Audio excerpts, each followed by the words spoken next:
No, I get it.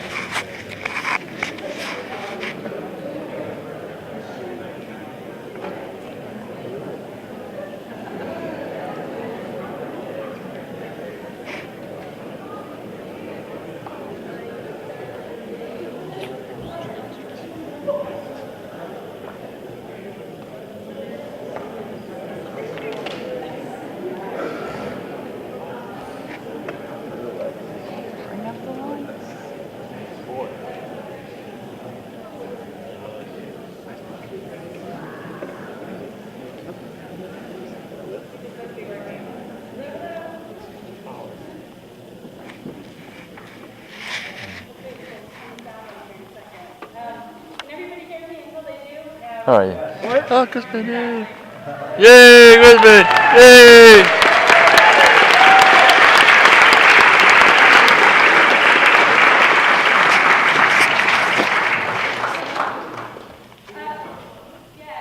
If anybody wants to run to the back and let them know that we don't have audio. Lights. Thank you guys so much for lighting. Both of them. Yeah, really.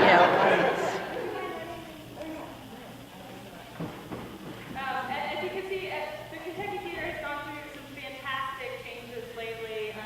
There we go. Thank you. Yeah.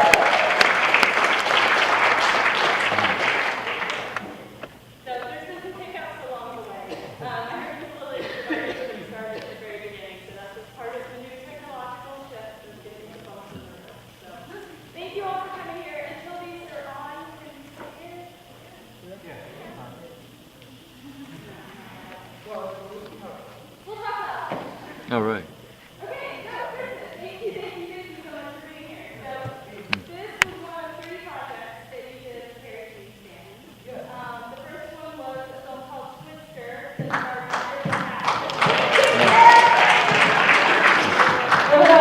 there we go. Sherry Denise favorite film, Twister. So that was 89, and then this film was 90, and then you worked in 93 with him on a David Lynch series for HBO called Hotel Room. Oh, yeah, yeah. So that's 3 projects in fairly quick succession. Was Twister the first time you met Harry, or had you met him previously? I think the first time I ever met him was at a screening of a film that I was in, which was a short film for the AFI called The Workley Kid. And he was, I think he was there with, as I recall, he was there with Dennis Hopper. Who I'm getting, it is a long time ago now, so I'm getting things mixed up in order. But I think I'd already done Represent with Dennis Hopper, and there was a screening of this short film that I'd done, and Dennis Hopper came and he bought his friend Harry Dean Stanton, who I'd known as an actor before, and I'm a little vague on it, but then, and I could be mixing it up, but then he played my father in this film Twister, which is not the more well-known. Yeah. But he and I of course liked working with him very much, but in that particular film, it was a first-time writer-director, and sometimes first-time writer-directors cannot, not always, but sometimes they have a hard time getting off of the page. They've been used to working on the page, and if something isn't what they were thinking, it can be a little, they can start to micromanage things. And that happened on this particular film, and it really got to me. And I actually got to everybody, including Harry Dean.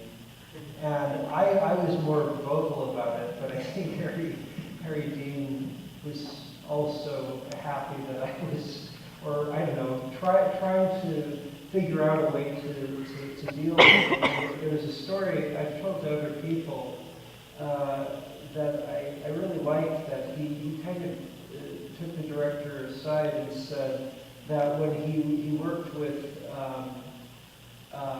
Alfred Hitchcock as a younger actor in Alfred Hitchcock Presents, and Alfred Hitchcock, there were 3 young actors, including Harry Dean Stanton being one of them, probably in their 20s or something. And he said that when they got onto the set, Alfred Hitchcock said to them, okay, you guys go over there and work out the scene and then show it to us. Show it to me. And they went and worked out the scene, young 20-something-year-old actors, and showed it to Alfred Hitchcock, and then he said, good. And he just kind of shot it the way they worked it out. Which is, what he was trying to illustrate is that sometimes a less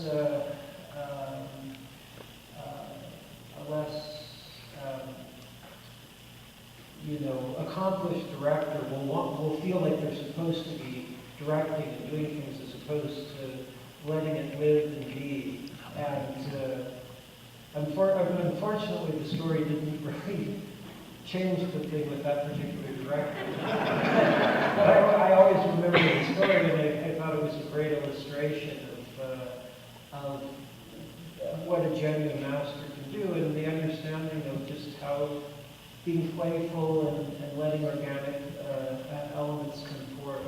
And it's something that Harry Dean is definitely, he talks about still. I still am genuinely friends with Harry Dean. I've had some parties at my house. He's come to a number of them. I had one last year, and he came to the party, and he's a great fellow.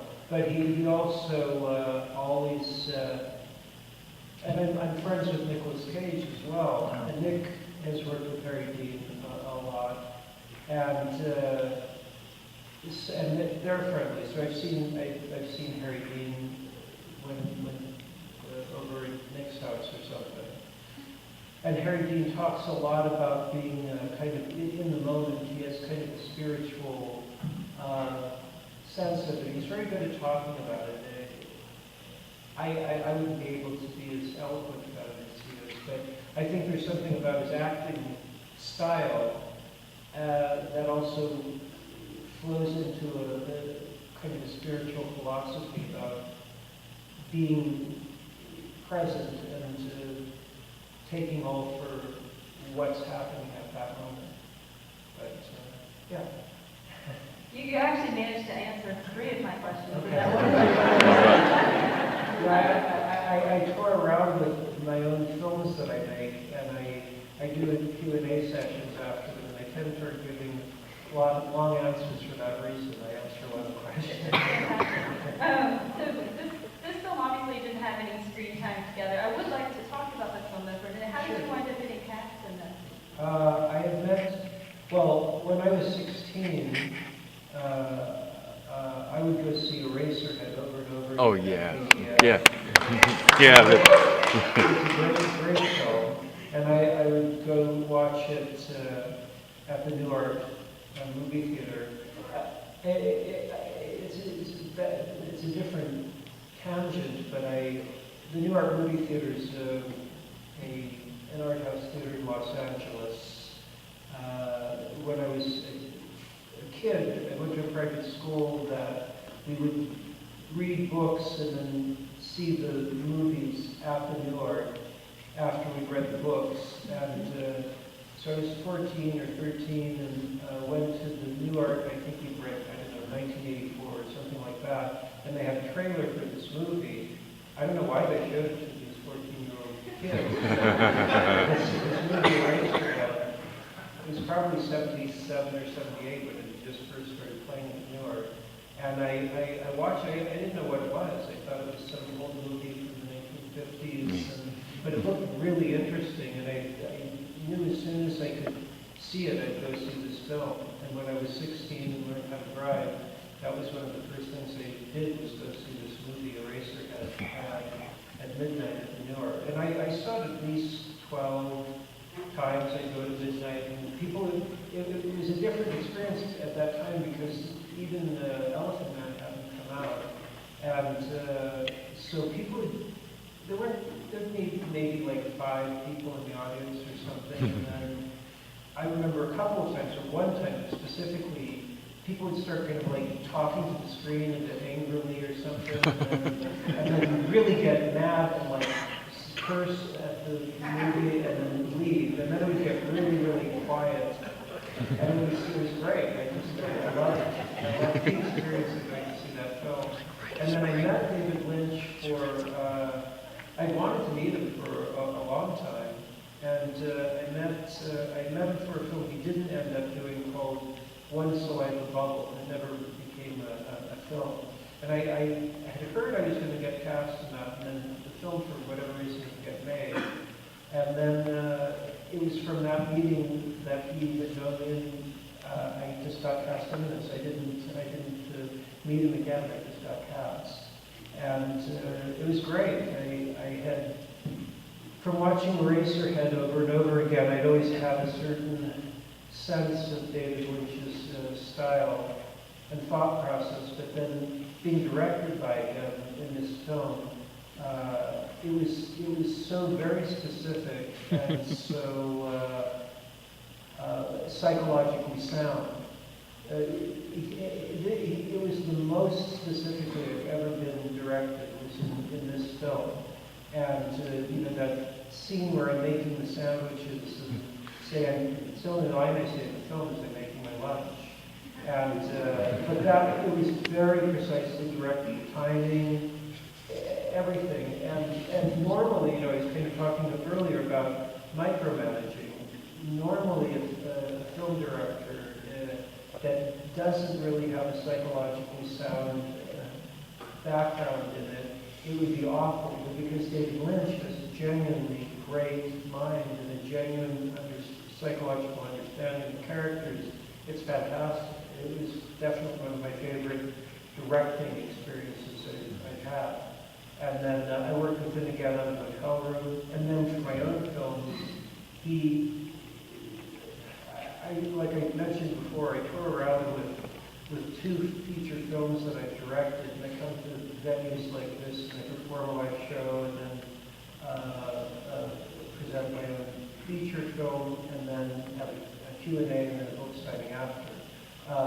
But David Lynch had a fair amount of instrumental cause leading up to the first film that I made, because he had agreed to executive produce a film that I had co-written for me to direct. It ended up leading for me into directing other films, and that would be a part of the trilogy. It's a long and complicated story. But David Lynch has been a really nice person to me. There's some people that I've admired from afar, and then have become kind of they've been kind of mentor figures that I've actually met. Both David Lynch and Werner Herzog have been really good people. So yeah, I'm glad to be here. I know he's part of this film as well, and he's a good man also. And he's worked with Crispin down. Yeah, he's actually in the documentary that we're going to be showing on Sunday. Oh, It's a lot of Harry, Dean, and David sitting on Harry's couch. Oh, good. Not like That sounds good. So yeah, brief plug for Sunday screening at the Fair Theater. I have one more question, and I'd love to turn it over to everybody else, because I know you guys will do a way better job of asking questions than I do. But that takes us to your third project together, Hotel Room. Yeah. That was a 3-part series for each of us to be longer, and how you did have a lot of screen time with Harry Dean on that one, or some. No, I had a fair amount of screen time with Harry Dean and Twister. But no, Hotel Room and I don't have any. We're not in the same episode. Oh, I thought that No. you took him to his room and went through the hallway. No.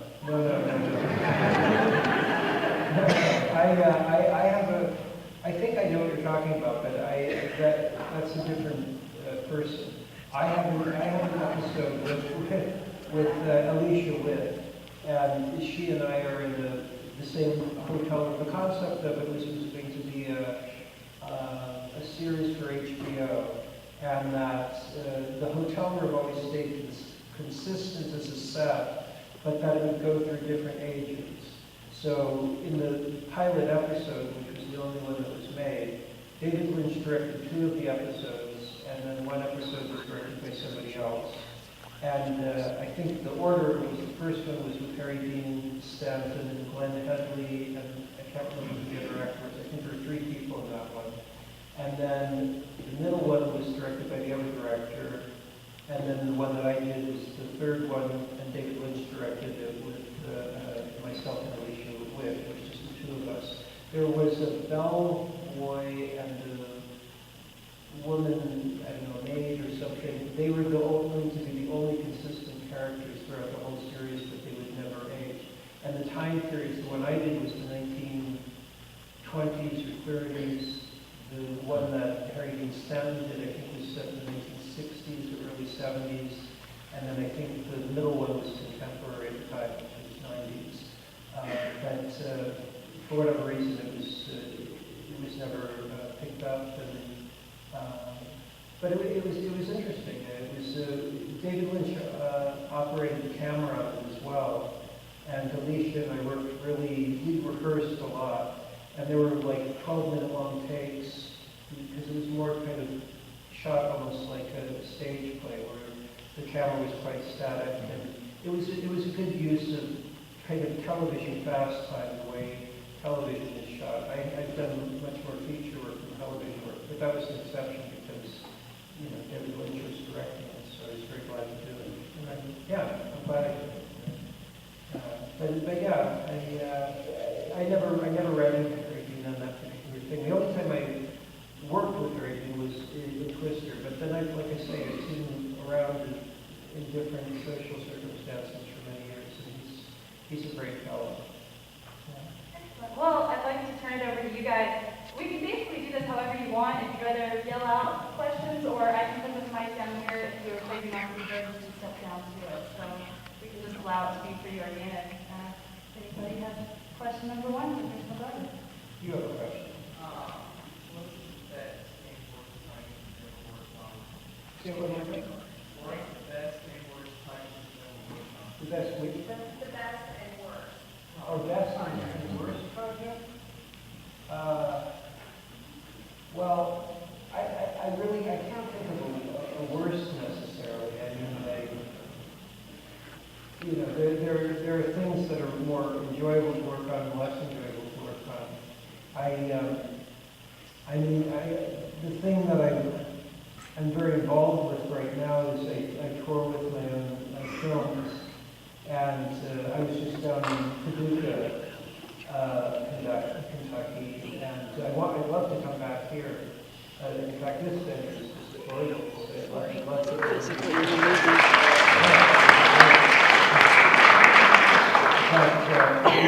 Performed two different shows and showed two different films. One of the two films is my favorite project I've ever had anything to do with. I'm not in that film. I'm in one of the films, but the one that I have the most passion about and feel like it's the strongest project was written by a man who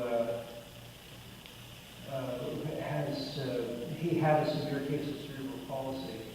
Maybe I should just explain. I should have thought of the trailer for these things, but I'll talk about these two things because it's inevitably going to be on my mind. But the first film is called What Is It? Most of the actors in the film have Down syndrome, but the film's not about Down syndrome at all. What it really is my psychological reaction to the corporate constraints that have happened in the film in the last 30 years, where anything that can possibly make an audience member uncomfortable is necessarily excised, or that film will not be corporately funded or distributed. And I think it's a very damaging thing, because it's that moment when an audience member sits back in their chair, looks up at the screen and thinks to themselves, is this right what I'm watching? Is this wrong what I'm watching? Should I be here? Should the filmmaker have done this? What is it? And that's the title of the first film. What is it that's taboo in culture? What does it mean when the taboo has been ubiquitously excised? And I think it's a very damaging thing, because it's those moments when people genuinely are asking questions that there's a real education going on. Etymologically, education meaning to learn from within. And when people are learning from asking questions, they genuinely are learning. And to kind of excise those questions is to really form kind of a propaganda. And I think that's a lot of what's happening in our corporate media right now. The second film was written by one of the actors that I put into the first film, named Stephen C. Stewart. I'd actually read his screenplay many years before in the 1980s. 1980s. Steve had been born with a severe case of cerebral palsy, and when his mother died when he was in his early 20s, he was placed into a nursing home. And the people that would take care of him, taking care of him, they would derisively call him an MR, a mental retard, which isn't a nice thing to say to anybody, but Steve was of normal intelligence, and the emotional turmoil he must have gone through for the decade he was in that nursing home, I can't even begin to imagine. But he wrote a screenplay in the style of the 1970s TV murder mystery movie of the week, where he's the bad guy. And there's a certain dynamic in what he wrote, as opposed to a standard autobiography. He wrote this fantastical element, and like I say, I wish I'd got the trailer for it, because I'm really passionate about this film. It's something, going to specifically to your question, that's the film I'm most passionate about of anything I've done in my whole career. You have a question. Yes. You make a wonderful album called The Big Problem. I think you've done other musical projects. Do you have any inspiration for doing another album or musical project? Is that I did do a number of recordings with one of the two producers on that album, and my films have kind of taken precedence. I made many of these recordings in the 80s and 90s, and it really should be released. There are very few things I need to finish on it, and it's just my mind. I was happy to do the album, and I'm proud of it, but it's not really making my own films is the things that I'm most passionate about, and it's also, I know how to do that stuff. I'm not technically a musician. I sang on it and I wrote words, but I didn't play the music, so it's a little distant for me. And there is an album's worth of stuff that's been recorded that I just need to do a little more work on. And essentially I need a good producer to sit with for a couple of days and it would be done. But it's just not been my mindset, and I need to do it. You're Do yeah. you plan to release any more of your books that you mentioned? Say one more time. Your books. Do you plan to release any more of your books? Yeah, the show that I performed before the films is about each two different slideshows, and each one has 8 different books. They're profusely illustrated books. I've taken old books from the 1800s and reworked them and turned them into different books from what they originally were. And then the illustrations are projected behind me, and I dramatically narrate them. Each show's about an hour long, and then I have a present one of the 2 feature films, and then I have a Q&A, and then I have a book signing. Right now I only have 3 of the books in print. I have about 12 books altogether in the shows that I need to put in print, and it was really terrible. Earlier this year, I did the boards on a program called Cork, and I literally lost my computer on a train while I was touring. I fell asleep. I woke up in Penn Station, and the train was about to take off. I got off the train, and I didn't even realize till later in the evening that I lost the computer. I had 2 things that I permanently lost. One was the boards for that. I mean, I can redo them, but I put a lot of work into it, and there was another thing I was writing that was gone. So that was upsetting. But I am planning to do more books. It's just, I don't have, my films that I make and the tours that I do, I don't have, assistants. I do it all on my own. I book the shows, I book the travel, everything to keep the overhead low. And it does slow things down.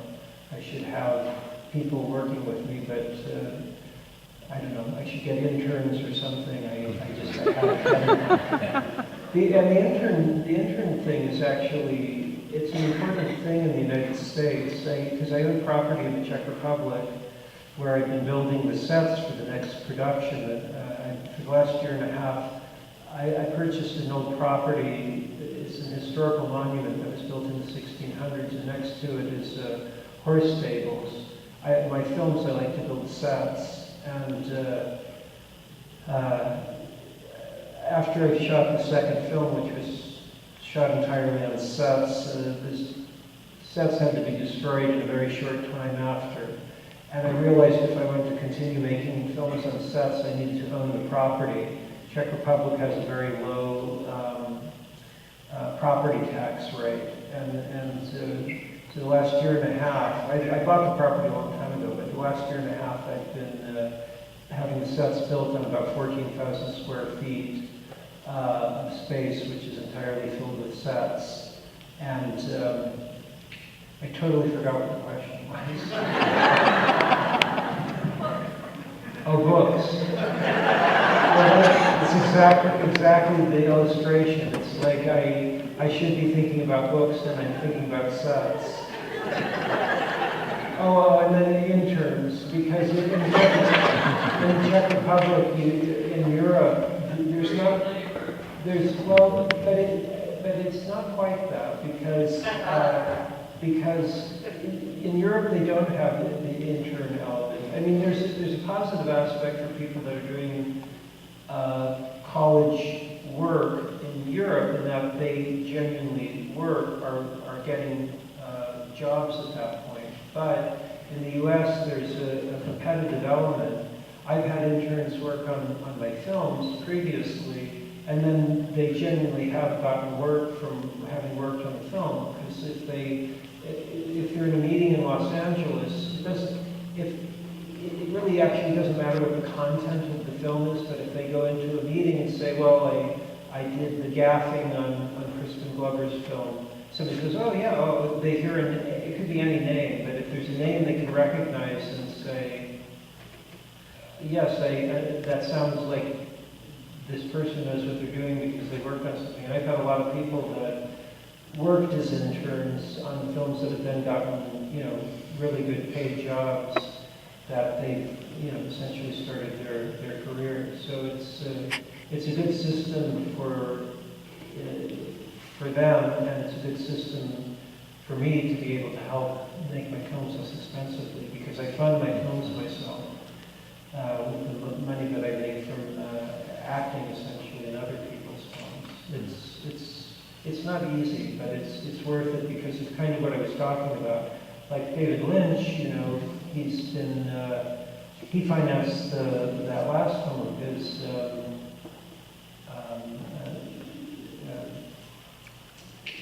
What's it called? Inland Empire.